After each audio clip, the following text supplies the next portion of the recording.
Siku ya jana kwenye usiku wa Red Carpet Met Gala au maonyesho ya mavazi pale New York nchini Marekani, imeshuhudiwa ubunifu tofauti tofauti kutoka kwa wasanii tofauti tofauti, wasanii maarufu kutoka nchi tofauti tofauti duniani ambao walifika kwenye Met Gala pale Marekani, akiwemo Taylor, Cardi B, Snoop Dogg, Bad Bunny ambaye aliingia kama mzee, Nicole, Nicki Minaj, Beyonce pamoja na mpenzi wake Jay-Z. Tunafahamu kwenye sheria za Met Gala huwa ni kwamba hairuhusiwi mgeni ambaye yupo chini ya miaka 18, na tunafahamu kwamba mtoto wa Beyonce ana miaka 14 tu na aliruhusiwa kuingia, na aliingia akiwa amependeza sana. Lakini pia tunamshuhudia Rihanna pamoja na mpenzi wake pamoja na Doja Cat. Walikuwa wasanii wengi kweli kweli, wasanii tofauti tofauti ambao walizihirisha umaarufu wao na superstar wao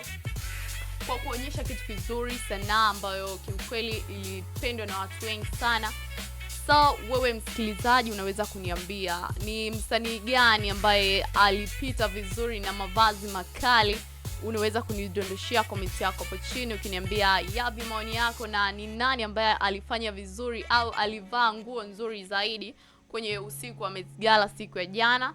Unaweza kunishia comment yako hapo chini, bila kusahau kulike, kushare na kusubscribe ili uwe mmoja wa mwanafamilia.